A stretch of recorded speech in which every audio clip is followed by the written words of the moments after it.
Good morning students. Raman physics classes के YouTube channel पर आप सभी बच्चों का मोस्ट वेलकम है। बच्चों, आज हम लोग ऑप्टिक्स में छोटे छोटे 5 चीज़ों के बारे में पढ़ेंगे। आज हमारे डिस्कशन में 5 पॉइंट्स हैं। वन बाय वन एक एक करके हम आपको पहले समझाएंगे। मैं इन सारी चीज़ों का नोट्स आपके व्हाट्सएप में भेज दूंगा। आप लिखने का काम वहां से करेंगे, यहां से समझने का काम करेंगे। और मेरे पास अब एकमात्र यही उपाय है। दूसरे उपायों के बारे में क्लास कब खुलेगा, कब खोल रहे हैं, सब लोग खोल दिया, इस तरह के अभी भी बहुत सारे बच्चे फोन करते हैं। इन सारे कॉल करने से कोई फर्क नहीं पड़ना है। हम काम वही करेंगे जो सबों के हित में होगा। इसलिए आपके प्रेशर बनाने से कोई फायदा नहीं। आपके किसी दूसरे शिक्षक के देख करके मैं उसमें उत्तेजित नहीं हो सकता। आप हो सकते हैं क्योंकि आपको जनहित के बारे में नहीं मालूम है। बच्चों, आते हैं सीधे टॉपिक पे। पहला है नॉर्मल आई। पहला पॉइंट नॉर्मल आई।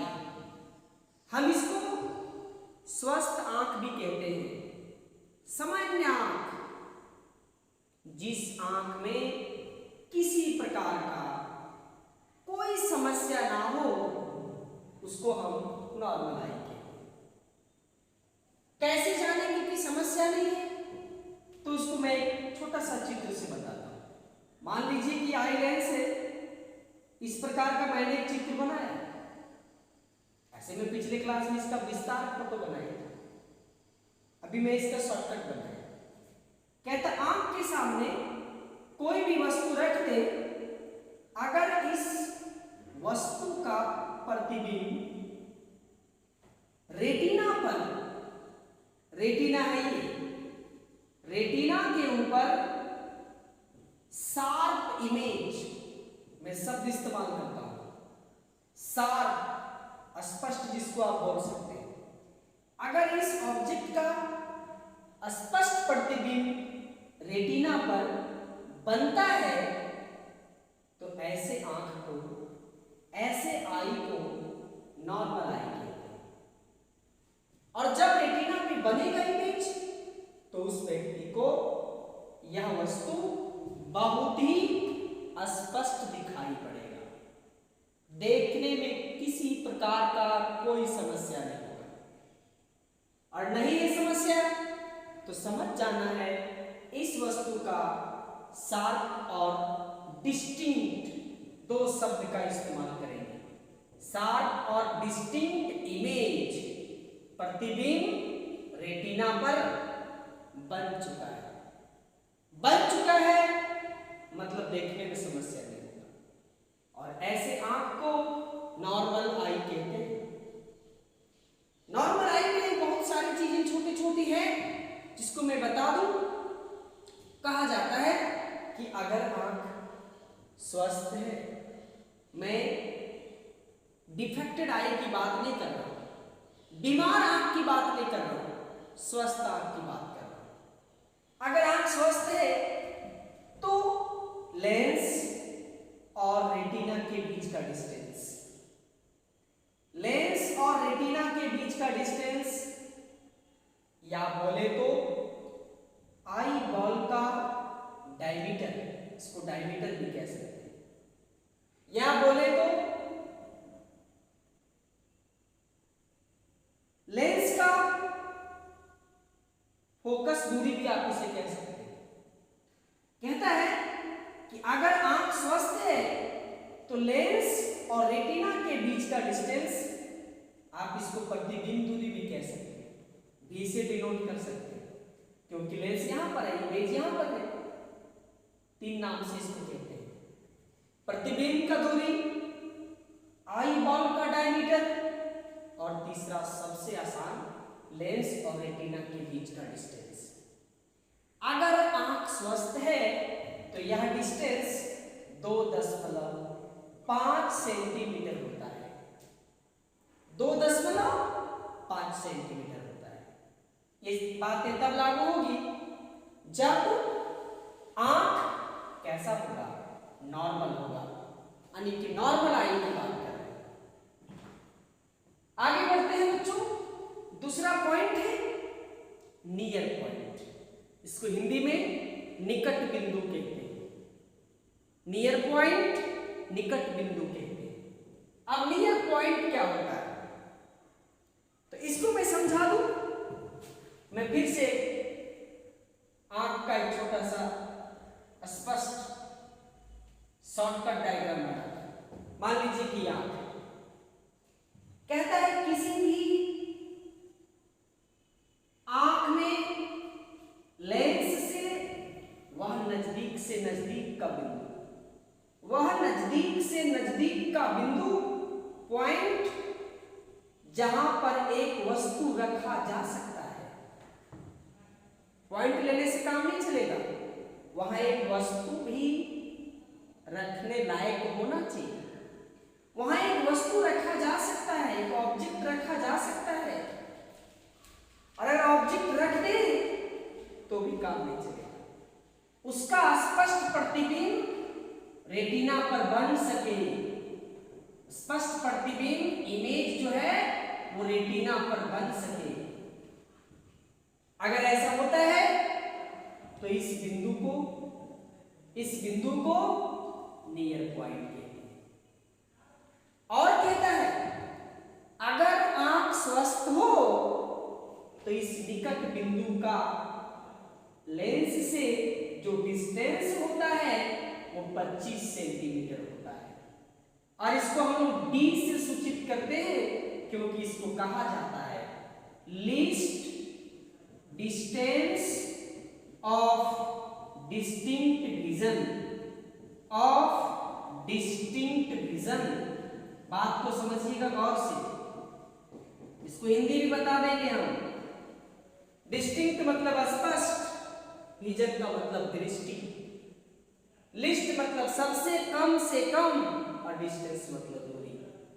आंख से वह कम से कम दूरी जहां पर एक वस्तु रखे और वह वस्तु इस व्यक्ति को स्पष्ट दिखाई पड़े तो उस बिंदु को नियर पॉइंट कहते हैं और उस डिस्टेंस को list distance of distinct vision कहते हैं। अब कहता है कि ये हो गई निकट बिंदु का दूरी। कभी कभी इसको ऑब्जेक्टिव में पूछ लेता है कि स्वस्थ आंख के लिए स्पष्ट दृष्टि का न्यूनतम दूरी कितना होता है, तो हम लोग उसको जवाब देते हैं 25 सेंटीमीटर होता है। ऑब्जेक्टिव में एक बार प्रश्न आ चुका था 2010 में कि स्पष्ट दृष्टि की न्यूनतम दूरी कितनी होती है, तो बहुत छोटा चीज है फिर भी कभी माइंड से फिसल जाता है। तो ये डिस्टेंस तभी होगा 25 सेंटीमीटर जब आंख कैसा होगा, नॉर्मल होगा, स्वस्थ होगा। तो ये था नियर पॉइंट। अब है फार पॉइंट, तीसरा बिंदु। सबका परिभाषा नोट्स में दे चुके हैं, सिर्फ बात को यहां पे आपको समझना है, मैटर को समझना है। फार पॉइंट क्या है? तो फार पॉइंट कहता है आंख से वह दूर से दूर का बिंदु, दूर से दूर का बिंदु सोचना है, निकट का नहीं, दूर का बिंदु सोचना है। ये आंख हो गया। अब यहां से जितना दूर हम आ सकते हैं दूर का बिंदु, तो दूर में बहुत दूर भी सोच सकते हैं, सोचने से काम नहीं चलेगा। उस बिंदु पर एक वस्तु भी रखा जा सके, एक ऑब्जेक्ट भी रखना संभव होना चाहिए। और वस्तु रखने से भी काम नहीं चलेगा, इस ऑब्जेक्ट का शार्प इमेज रेटिना पर बने। शार्प इमेज रेटिना पर बनना भी चाहिए क्योंकि वस्तु को स्पष्ट देखना है। तो अगर ऐसा होता है तो इस बिंदु को हम फार पॉइंट कहते हैं, इस बिंदु को फार पॉइंट कहते हैं। और इस बिंदु का लेंस से जो दूरी होगा इसको इंफिनिटी कहते हैं। फार डिस्टेंस कहते हैं जो इंफिनिटी के बराबर होता है। और ये तभी होता है जब आंख कैसा होगा, नॉर्मल होगा।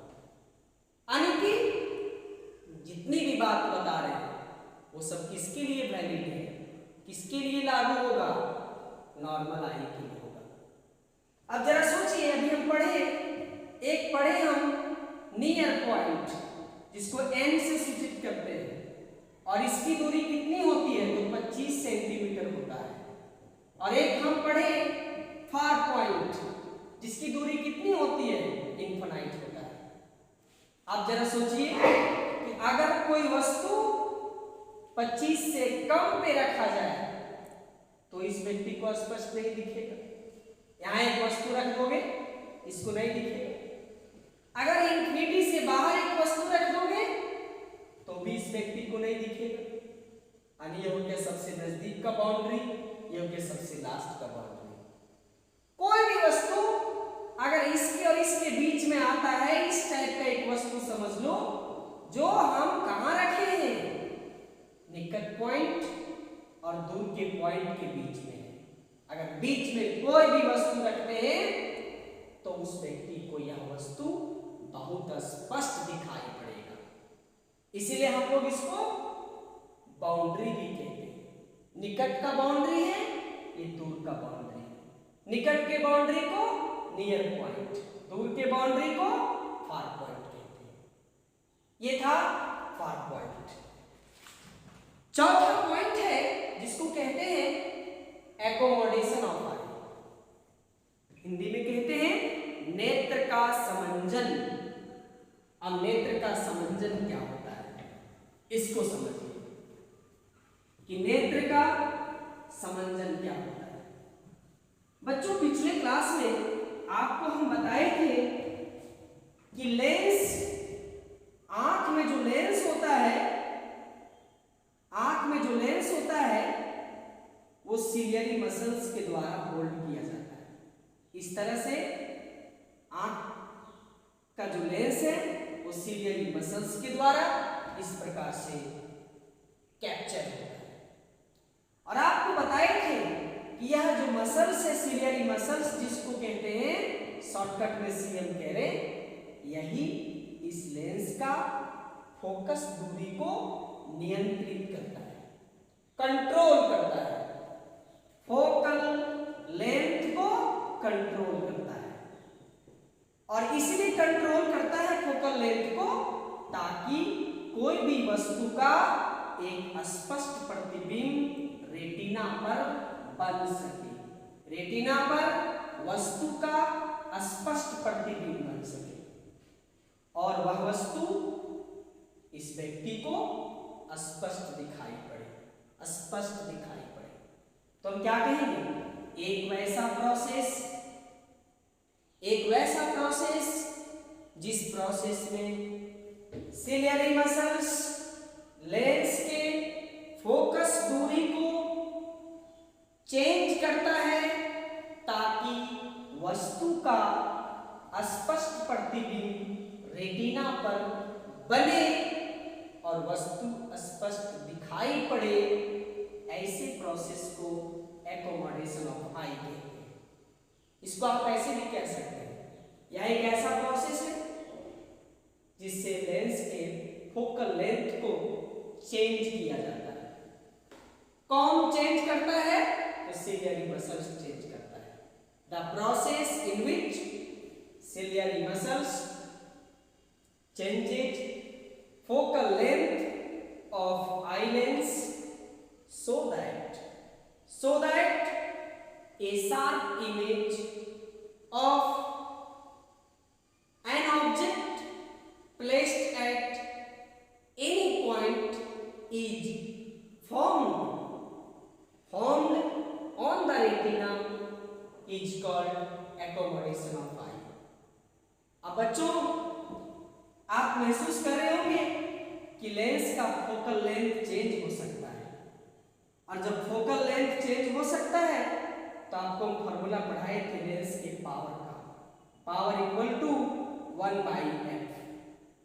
जब f बार बार चेंज होगा तो लेंस का पावर भी क्या होगा, चेंज होगा। तो कहता है कि जब चेंज होगा तो मन में दो सवाल आता है कि बढ़ेगा या घटेगा।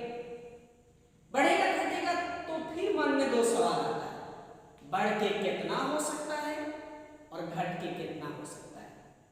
उसका एक रेंज होना चाहिए, एक बाउंड्री होना चाहिए, घटते घटते कितना नीचे जाएगा और बढ़ते बढ़ते कितना ऊपर जाएगा। तो किसी भी नेत्र में, आंख में, उसके लेंस के पावर में जो परिवर्तन होता है, कितना परिवर्तन हो सकता है, इसी के रेंज को पावर ऑफ एकोमोडेशन कहते हैं। पावर ऑफ एकोमोडेशन कहते हैं। फोकल लेंथ चेंज करने की प्रक्रिया को एकोमोडेशन ऑफ आई कहते हैं। और लेंस के पावर में जो वेरिएशन होता है, लेंस के पावर में जो वेरिएशन होता है, परिवर्तन होता है, यह परिवर्तन कहां से कहां तक हो सकता है, इसी वेरिएशन को पावर ऑफ एकोमोडेशन कहते हैं। और कहा जाता है कि अगर आंख स्वस्थ है तो किसी भी स्वस्थ आंख का पावर ऑफ एकोमोडेशन 4 डायोप्टर होता है। डायोप्टर क्यों? क्योंकि लेंस के पावर का एसआई मात्रक क्या होता है? डायोप्टर होता है, जो हम लोग पहले पढ़ चुके हैं। अब आपके मन में सवाल उठता होगा, सर ये कैसे आया 4 डायोप्टर? तो इसको हम सॉल्व करके दिखाएंगे। उसके लिए एक बार वस्तु को नियर पॉइंट पर रखेंगे, एक बार वस्तु को हम फार पॉइंट पर रखेंगे। नियर पॉइंट पर रखने के बाद उसका हम पावर निकालेंगे और फार पॉइंट पर रखने के बाद उसका पावर निकालेंगे और दोनों पावर के बीच में देखेंगे कितना का गैपिंग है, कितना का डिफरेंस है। जो डिफरेंस आएगा उसी को कहेंगे पावर ऑफ एकोमोडेशन, और वह डिफरेंस संभवतः 4 डायोप्टर होगा। इसलिए यह 4 डायोप्टर कैसे होगा, यह भी आपको बेचैन नहीं होना है, परेशान नहीं होना है। इसको भी मैं अभी प्रूफ करके दिखा दूंगा कि किसी नॉर्मल आई का पावर ऑफ एकोमोडेशन 4 डायोप्टर कैसे होता है। हाँ तो बच्चों एक सवाल लगा दिए, वही कॉन्सेप्ट को सवाल बना दिए। कहता है सो दैट साबित करो कि स्वस्थ आंख का पावर ऑफ एकोमोडेशन 4 डायोप्टर कैसे होता है। बहुत आसान। केस 1 लिए when object is placed at near point, जब वस्तु को सबसे नजदीक बिंदु पर रखेंगे। आंख बना दी समझने के लिए, देखो नियर पॉइंट पर एक ऑब्जेक्ट रखेंगे, वस्तु का प्रतिबिंब कहां बनेगा? रेटिना पर बनेगा। लेंस से रेटिना का दूरी कितना होता है? 2.5। ये V बन गया, U बन गया। F निकालना चाहते हैं, साइन कन्वेंशन लगाएंगे, ये लेंस के बाएं तरफ, लेंस के दाएं तरफ, ये प्लस होगा, ये माइनस होगा। लिख दिए इसको। लेंस फॉर्मूला लगाएंगे जो कि आप पहले से जानते हैं, 1/f = 1/v - 1/u। पुट किए, वैल्यू सॉल्व किए, फोकल लेंथ आया 25/11 सेंटीमीटर। आप खुद से भी सॉल्व कर सकते हैं। फोकल लेंथ आ गया। अब ये सेंटीमीटर में है, ये डाटा सेंटीमीटर में है, इसको मैंने 100 से भाग दे दिया, मीटर में आ गया। क्यों?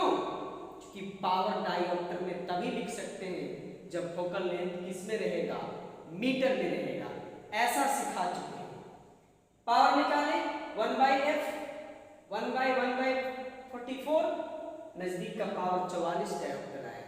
इसका मतलब जब हम नजदीक में किसी वस्तु को रखते हैं तो आंख का पावर कितना होता है?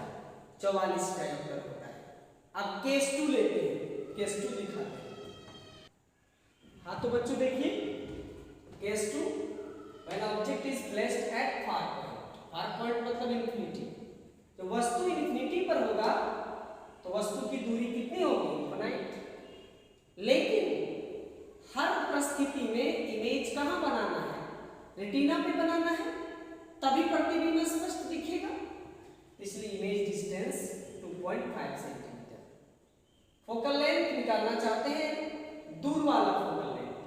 साइन कन्वेंशन के मुताबिक उसी तरह से सोचिएगा, u इन नेगेटिव होगा, v पॉजिटिव होगा। फोकल लेंथ लेंस फार्मूला से सॉल्व किए तो आया f फॉर 25/10 सेंटीमीटर। इसको मीटर में चेंज किए तो 1/40 सेंटीमीटर। दूर का पावर निकाले, p फॉर इक्वल टू 1/f फॉर पलट दिए 40 डायोप्टर। याद कीजिए नजदीक में पावर कितना था 44 डायोप्टर और दूर का पावर कितना है 40 डायोप्टर। इसका मतलब पावर 40 से लेकर के 44 तक ही हो सकता है। इसका मतलब वेरिएशन कितना होगा तो 4 डायोप्टर का होगा। Power of accommodation equal to P near minus P far 44 minus 40 equal to 4 dioptre. और शायद यही प्रूव करना था हम लोगों को कि पावर ऑफ एकोमोडेशन नॉर्मल आई के लिए, किसी और के लिए नॉर्मल आई के लिए हमारा जो सॉल्यूशन आता है वो 4 डायोप्टर का आता है। ये आपको नोट्स में भी लिखा मिल जाएगा, लेकिन हम आपको बोर्ड पर भी समझा दिए। तो इस प्रकार से आंख से संबंधित आज जितनी बात किए वो सब नॉर्मल आई से संबंधित बात था। नेक्स्ट क्लास में हम लोग जितनी बातचीत करेंगे सब डिफेक्टेड आई के बारे में बात करेंगे। जिस आई में प्रॉब्लम है, समस्या है, हम उससे संबंधित बात करेंगे। आज हम लोग हेल्दी आई, नॉर्मल आई, स्वस्थ आंख के बारे में चर्चा की। हमें उम्मीद है कि आप इस लेक्चर से जरूर अपना स्टडी को मेंटेन करेंगे और लाभ उठाएंगे। धन्यवाद।